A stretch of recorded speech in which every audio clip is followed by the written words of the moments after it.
성경 전체에서 가장 많은 분량을 차지하는 한 인물을 들려면 물론 예수님이에요. 뭐 하나님. 그런데 이제 우리 하나님과 예수님 빼고 인간으로 따진다면 모세예요. 모세가 가장 많은 분량 속에 등장하고 존재하고 또 영향력이 크고요.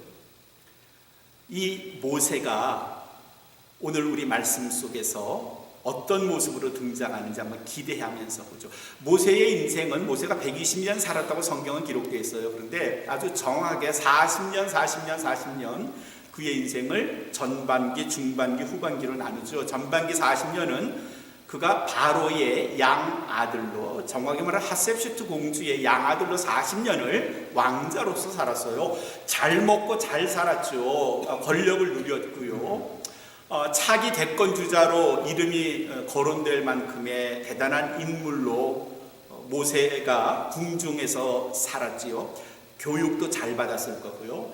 그러나 중반기 40년은 그가 미디안 광야에서 그야말로 이름도 없이 빛도 없이 존재감이라고는 완전 제로. 아마 제 생각엔 그때 자살 안 하고 상실감, 디프레션이 뭐다? 자꾸 이 한국말로 잊어버려요. 우울증 때문에 자살하지 않았을까 싶을 정도의 존재감 없는 인물이 된 이 40년 모세의 미디안 생활이 있었고요. 마지막 40년은 그가 이스라엘의 지도자로 다시 재등장해서 이스라엘을, 민족을 이집트에서 가나안 땅으로 인도하는 역할을 하는 게 마지막 40년이죠. 오늘 말씀은 그가 전반기 궁중 생활을 끝내고 사람을 죽여서 도망쳐가지고 미디안 광야에서 십보라라는 여자를 만나가지고 거기서 그냥 어렵게 양을 치는 목자로 살면서 게르솜이라는 아들 낳고 엘리에셀이라는 아들 낳고 그러고 사는 40년의 끝판, 그리고 마지막 그의 인생 하반기의 시작, 그 지점에서 오늘 말씀이 등장해요. 잘 아시는 대로 그가 80세쯤 되었을 때 호렙산을 갔죠. 불타는 떨기나무를 봤고요. 불꽃은 있는데 타지는 않고 연기는 없는 그곳에서 하나님의 음성을 들었고요. 하나님께서 그를 이스라엘의 지도자로 부르시겠다고 너는 이스라엘을 구원해내라 했는데 모세가 무려 5번이나 거절했죠. 너 하나님 나 못합니다. 난 그런 거 못해요. 난 이제 평범하게 살 거예요. 이랬던 모세가 어쩔 수 없이 하나님의 강권적인 역사 앞에서 오케이 손들게요. 그래서 이스라엘의 지도자가 되기로 약속을 했어요. 집에 갔죠. 이제까지 처가살이를 한 거예요. 40년 동안 미디안의 상당한 족장인 이드로, 자기의 장인 그 이드로에게 어렵게 말을 꺼냈습니다. 자기를 돌봐주고 자기 딸을 내어줘서 미디안에서 40년을 살게 해줬더니 굉장히 생명의 은인이라고 생각할 수 있을 만한 장인 이드로였어요. 그에게 다가가서 말했죠. 장인이여, 내가 지금 이스라엘의 지도자로 뽑혀서 하나님께서 나를 부르셔서 애굽 땅에 가서 내 민족을 구출해내라 그래서 내가 나가야 되겠습니다. 이렇게 말하면 이드로가 생각하기를 너 좀 이상하다. 너 정신병원에 가야 되겠다. 이쯤 생각할 것 같으니까 아니 목자가 양을 치던 목자가 무슨 이스라엘의 뭐 지도자가 돼. 야 그딴 소리 집어치워. 너 암만 해도 안 되겠다. 너 저기 정신 요양소 가서 좀 거기 몇 달 입원해라. 이쯤 말할 것 같으니까 모세가 꾀를 냈어요. 4장 18절에 모세가 뭐라고 자기 장인 이드로에게 말하는가 하면 장인 어른이시오. 내가 이집트에 가서 내 형제들이 살아있는지를 내가 확인을 해야 되겠습니다. 내가 그들이 살아있는지, 그렇다면 죽기 전에 내가 가서 한번 만나보고 와야 될 것 같으니까 나도 이제 여기서 결혼하고 아들 얻고 가정을 가졌다 해서 내 아내와 내 아들들을 데리고 이집트를 다녀오도록 나로 가게 하소서 그랬어요. 뭐 형제들 보고 싶다니까, 부모님 뵙고 싶다니까 어쩌겠어요. 이드로가 오케이 그래 갔다 와 그랬죠. 속 내용은 숨기고 표면적인 이유만 대고 이집트로 가는 거예요. 오늘 말씀 24절에선 그렇게 이집트로 가는 여정 속에서 일어났던 한 사건을 소개하고 있어요. 모세가 길을 가다 어떤 숙소에 머물렀어요. 그랬더니 갑자기 주님께서 짠 나타나셨어요. 모세에게 나타나신 주님은 아마도 모세가 이스라엘의 지도자가 되니까 멋진 칼 하나, 보검을 하나 주시려나 생각을 할 수 있겠지만 말씀을 읽어보니까 24절 끝에는 그런 말씀이 아니에요. 짝 나타나신 하나님께서 모세 앞에서 모세를 어떻게 하려는가 하면 모세를 죽이려고 하셨어요. 자, 갑자기 주님께서 나타나셔서 모세를 죽이려고 하는 그 상황을 모세를 기겁하면서 그 상황을 겪어야 했지만 모세나 그의 아내 십보라 그의 두 아들 이거 보니까 이게 도무지 상황이 이상하단 말이야. 자기 아버지 자기 남편이 갑자기 이상한 분이 나타나시는데 신적 존재라는 건 뭐 알았겠죠. 남편을 죽이려고 하니까 당황한 거예요. 놀란 거예요. 왜 내 남편을 죽인 거지? 내가 평소에 들었던 여호와 하나님께서 지금 나타나신 것 같은데 얼마 전에 내 남편이 말한 것처럼 호렙산에서 만난 그 여호와께서 지금 나타나신 것 같은데 부르실 때는 언제고 죽이실 왜 이제 와서 죽이시려고 할까? 굉장한 의문이 들었어요. 그래서 십보라가 도대체 이 상황이 뭐지? 하고 있던 차에 갑자기 남편이 평소에 자기에게 했던 말이 생각이 났는지 돌 중에서도 아주 날카롭게 옛날에 석기시대는 다 그렇게 썼죠. 돌 중에서 아주 날카로운 돌 하나를 차돌을 집어들어서 자기 두 아들 중에서 정확하게 게르솜인지 엘리에셀인지는 기록되어 있지 않지만 많은 성서학자들은 둘째 아들 엘리에셀이 아닐까 생각을 해요. 어쨌든 아들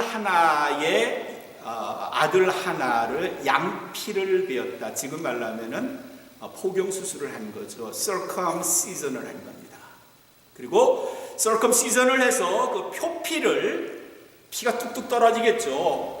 지금 주님께서 모세를 죽이시려고 하는 그 찰나에 그 모세 앞에 집어 던지면서 이는 내 피 남편이라. 내 피로 내 남편을 구하려고 하는 바로 그 사람이다 라고 했더니 26절 주님께서 그를 놓아주셨다. 다른 말로 살려주셨다. 이 말씀은 사실 굉장히 성서학자들 간에도 논란의 여지가 많은 그런 내용의 말씀이에요. 신학적으로 굉장히 난해한, 이해하기 어려운 그런 말씀이에요. 근데 그런 건 좀 많이 좀 접어두고 우리는 왜 몇 가지 관점만 가지고 볼래요. 왜 하나님은 모세를 죽이려 하셨지? 첫 번째 질문. 근데 그때 아내 십보라가 아들의 양피를 베어서 모세 앞에 주님 앞에 던졌더니 왜 주님이 그를 살려주셨지? 이 두 가지 이유를 한번 이야기를 해보죠. 한번 생각해보죠. 첫 번째, 왜 하나님은 모세를 죽이려 하셨을까요? 부르실 땐 언제고? 얼마 전에 호렙산에서 부르셨잖아요. 모세가 거듭거듭 No, I'm not. I don't want. 난 안 할래요 하나님. 나 그런 거 하기 싫어요. 난 그냥 평범하게 이름 없이 살 거예요 했는데도 불구하고 하나님은 끊임없이 가라. 너 가야 된다니까? 너 반드시 해야 돼. 너밖에 이스라엘 민족을 구할 사람 없어. 이렇게 거듭거듭 말씀하신 하나님이 그래서 어쩔 수 없이 모세가 지금 이집트로 가는데 왜 가는 도중에 모세를 죽이려 했을까요? 24절 말씀해 보시면 모세가 가는 도중에 한 호텔인지 모텔인지 허름한 집이겠죠. 주님께서 그곳을 찾아가셨다 그랬어요. 찾아가셨다. 그 말은 하나님께서 어떤 목적을 가지고 모세를 방문하신 거예요. 그리고 그 목적이 뭔가 하면 죽이려고 하는 거였고, 근데 얼핏 생각하면 죽이려고 하셨다면 사실은 안 가셔도 되고 위에서 그냥 불화살 하나 내려서 모세를 즉사시킬 수도 있었고, 근데 굳이 하나님께서 아내 십보라와 두 아들이 있는 데서 쫙 나타나셔서 죽이려 하셨을까? 아니 죽이시려면 그 자리에서 그냥 목을 따셔서 죽이시면 되는데 왜 뜸을 들이시고 안 죽이셨을까? 왜 십보라가 양피를 베기까지 하나님이 기다리셨을까? 그리고 양피를 던졌으니까 하나님이 그를 놓아주셨다. 이걸로 봐서는 하나님이 모세를 찾아오신 목적이 있었고 죽이려 하시는 목적이 있었는데, 죽이려 했던 목적은 반드시 죽이겠다는 목적이 아니라 뭔가를 하지 않으면 너 죽을 수 있다는 것을 암시하시는 하나님의 의도적인 행동이었다. 이런 생각이 들어요. 이렇게 생각할 수 있어요. 그리고 그게 합리적이고 그게 맞아요. 즉각적으로 하나님은 죽이실 수 있는데 죽이시지 않았고, 죽이려고 하는 그 위협 속에서 십보라가 무언가를 하기를 바라셨고, 그것을 했더니 하나님께서 만족하시고 모세를 놓아주셨다 하는 건, 결국 하나님이 모세를 찾아가신 직접적인 이유는 양피를 베는 것. 모세의 두 아들 중에서 어쩌면 한 아들은 양피를 베지 않은 것을 아신 하나님이 양피를 베지 않으면 넌 죽을 거야 라고 경고하신 하나님의 말씀에 십보라가 즉각적으로 하나님을 만족시켰기 때문에 하나님이 그를 살려주신 거다. 근데 양피가 왜 그렇게 중요하죠? 왜 그 상황에서 왜 하나님이 양피를 베도록 하셨을까요? 근데 우리는 지금 모세가 어떤 상황 속에 있는지를 좀 미리 생각해 봐야 될 것 같아요. 모세가 40년 미디안 광야에서 살면서 거기서 미디안 출생의 두 아들 게르솜과 엘리에셀을 얻었어요. 제 생각입니다. 제 추측에 게르솜을 첫 번째 아들을 얻었을 때 모세는 아마도 우리 히브리인의 전통에 따라 얘 양피를 베어야 돼. 그래서 난지 3일쯤 되던 날, 그때는 통증을 안 느끼거든요. 아이들이 양피를 베었을 거예요. 할례를 한 거죠. 서컴시전을 했어요. 근데 둘째 아들이 났을 때 양피를 베려고 하니까 아마 모세의 아내 십보라가 말렸던 것 같아요. 하지 마요. 큰아들 하나만 하면 됐지. 둘이나 하려고 그래. 당신이 다시 이집트로 갈 거예요. 다시 그 민족 히브리인이 될 거예요. 여기서 미디안 백성으로 우리와 같이 살다 죽을 거 아니에요. 여자들보다 이렇게 짜증내면서 말 잘하죠. 남편들한테. 그랬더니 그냥 아내가 모세가 오케이 잔소리 그만해. 이제 알았어 그만. 그리고 아마 안 뱉던 것 같아요. 십보라가 그걸 기억했던 거예요. 그러면서 끊임없이 남편이 자기에게 들려줬던 자기의 조상 아브라함의 이야기를 십보라에게 하지 않았을까 추측돼요. 창세기 17장에 10절쯤 보면 하나님께서 아브라함에게 약속하시면서 내가 너의 후손들을 창대하게 해줄게. 하늘의 모래처럼, 하늘의 별처럼, 바닷가의 모래처럼 너희 민족을 창대하게 해줄게. 근데 나와 하나 약속하자. 내가 너희 민족이, 네 후손들이 내 백성임을 확인하기 위해서 너희 중 남자들은 양피를 베어라. 할례를 해라. 그게 너와 나 사이의 약속의 징표니라. 언약의 징표니라. 그렇게 말씀하셨어요. 그 이후에 아브라함의 모든 자손들은 낳고 나면 남자들은 모두 서컴시전을 해야 됐어요. 양피를 벤 거죠. 그 의식을 아브라함으로부터 이삭, 야곱 계속 그 후손들이 전해 듣고 그대로 했고, 이집트에 비록 노예로 사는 히브리 민족이라고 할지라도 모세의 모든 일가 친척들, 모든 아는 사람들은 태어난 남자들을 양피를 베었던 거고, 아마도 두 아들 중에 한 아들은 틀림없이 양피를 베었을 거고 한 아들은 미처 베지 못했는데 오늘 그걸 하나님한테 들킨 거예요. 근데 왜 하필 이집트로 가는 도중일까? 모세가 이집트로 가지요. 근데 모세만 가는 게 아니고요, 모세와 그의 아내와 두 아들을 데리고 가요. 그들도 이제 이스라엘 백성이 될 참이에요. 근데 이스라엘 백성이 되기 위해서는 아브라함과 맺었던 창세기 17장 10절의 말씀을 아브라함이 기억했어야 돼요. 그를 두 아들 중에 아직도 서컴시전을 하지 않은 두 아들을 이집트 땅에 닿기 전에 그들을 하나님 언약의 백성으로서의 표식을 해야 돼요.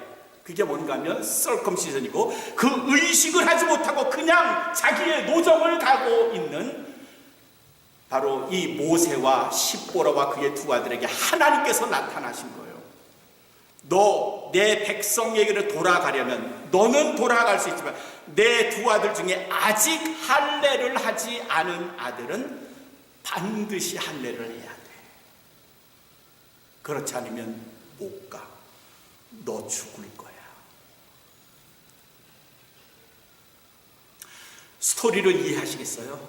왜 하나님이 그 가는 길 위에 나타나셔서 일부러 모세를 찾아오셔서 그를 죽이시려 했고, 십보라가 양피를 베었더니 하나님께서 그를 놓아주셨는가? 이제 이해하시겠어요? 하나님 백성으로서의 약속의 징표를 두 아들 모두가 가져야 함을 하나님이 알려주신 거예요. 우린 이런 생각해봐요. 모세쯤 되면 하나님, 모세쯤 되면 뭐 그 두 아들 중에 하나가 뭐 그 할례를 안 했다고 굳이 그러실 거 있어요, 하나님? 모세잖아, 모세. 모세니까 모세와 모세의 아내 그의 두 아들은 그들이 할례를 했건 안 했건 그냥 모세의 이름 때문에 좀 그냥 그의 백성으로, 이스라엘 백성으로 받아주시면 안 될까요? 근데 하나님께서 이런 질문에 대해서 아주 분명하게 선을 그으신 장면이 에스겔서에 나와요. 에스겔서 14장 14절에 하나님께서 이렇게 말씀하세요. 비록 노아, 다니엘, 욥 이 세 사람이 거기 있을지라도 그들은 그들의 의로 그들만이 생명을 건질 거고 그들만이 구원을 받을 것이라. 나 여호와의 말이니라 그러셨어요. 구약에서 가장 의롭다고 하는 노아, 다니엘, 욥 이 세 사람이 구원을 받아서 하나님 나라에 갔을지라도 그 세 사람의 이름 때문에 노아의 가족 전부가 구원받고, 다니엘의 후손 모두가 구원받고, 욥의 자자 손손 모두가 구원받는 게 아니고, 오직 노아, 다니엘, 욥 그 세 사람은 자기의 의로움 때문에 구원을 받는 거야. 그의 아내도 안 되고 아버지 할아버지도 안 되고 그의 아들도 안 돼. 기독교의 구원의 특이성은 여기에도 있어요. 제가 신앙이 좋다고 제 아들 태연이가 저절로 그냥 그 감자에 엮이듯이 그냥 딸려 나와서 구원을 받는 게 아니고요. 저와 아들의, 아내의, 딸의, 부모님의 자손들의 구원은 전부 인디비주얼, 개별적인 거예요. 내가 그리스도를 고백하지 않으면, 여러분 각자가 그리스도를 고백하지 않으면 우리는 구원에 이룰 수 없어요. 의로워질 수 없어요. 그래서 기독교의 의로움은, 구원은 철저히 개인적인 거예요. 죄도 마찬가지죠. 제가 죄 지었다고 나하고 가까운 향이가 나 때문에 벌을 받는 일 없어요. 그런 일 걱정하지 마. 내가 죄를 지어도 넌 벌을 안 받아. 나 때문에 장권사님이 벌을 받거나 누군가가 다른 사람이 벌을 받을 일도 없어요. 내 조상이 잘못했다고 그 벌이, 천벌이 나한테로 오는 일 없어요. 그런 일 없어요. 내 벌은 내가 감당해야 되는 거예요. 내 죄는 내가 감당하는 거예요. 그게 성서가, 예수님이, 그리고 오늘 말씀이 우리에게 가르쳐 주시는 거예요. 모세는 할례를 받았고 두 아들 중에 또 다른 아들도 할례를 받은 것 같은데, 아직 할례를 받지 않은 한 아들에 대해서 하나님은 그 아들도 이스라엘 공동체에 들어가기 위해서는 반드시 할례를 받아야 함을 하나님께서 오늘 말씀 속에서 우리에게 가르쳐 주세요. 오늘 세계 성만찬주일, The World Communion Sunday. 그래서 개신교회들은 오늘을 우리 모두가 그리스도 안에서 한 형제 자매됨을 우리가 이야기해요. 뭐 너희 교회는, 니네 교회는, 제 교회는 이런 거 아니고 모두가 Universalism in the Christ. 그리스도 안에서 모두가 하나의 교회예요. 그래서 모두가 하나의 공동체된 그리스도의 성체를 나눈 거예요. 주님께서 마지막 날 우리에게 베풀어 주신 음식을 나눈 거예요. 전에 시무하던 교회의 한 집사님은 절대로 성찬식에 참여하지 않으세요. 본인이 죄인이라고 생각해서 감히 참석하지 못한다 하는 이런 의식을 혹시 하실 수도 있겠지만, 주님이 성만찬식을 우리에게 제공하신 것은 너희가 와서 이것을 먹고 마심으로 너희가 내 자녀, 내 이름으로 구원받은 백성임을 확인하는 거야. 그걸 한국말로 아주 좋아요. 표현이 좋아요. 식구. 그렇죠? 같은 입으로 먹는다. 우리는 그리스도 안에서 식구예요. 주님이 우리에게 남겨주신 유산, 그분의 몸과 피를 함께 먹는 식구예요. 하나님께서 모세의 아들에게 하나님의 백성이 되기 위해서는 할례를 받아야 돼. 그래서 그 아들이 할례를 받음으로 비로소 이스라엘의 공동체 일원이 된 것 같이 우리는 그리스도 안에서 한 가족임을 확인하는 게 우리의 성만찬이에요. 성만찬에 다양한 의미가 있지만 오늘은 여러분들이 성체를 나누어 먹으면서 마시면서 나는 주님과 하나예요. 나는 우리 백권사님과 하나고요. 김미경 권사님과 하나고요. 우리 성도들과 하나고요. 우리 윤권사님과도 하나. 우리 모두는 사랑을 나누는 하나. 우리는 식구예요. 감사해요. 그래서 그 은혜에 너무 고마워요. 이런 마음으로 성찬에 임하면 좋겠어요. 그리스도 안에서 우리 모두가 하나, 그리스도인이 되는 것을 확인하는 자리가 성만찬이다.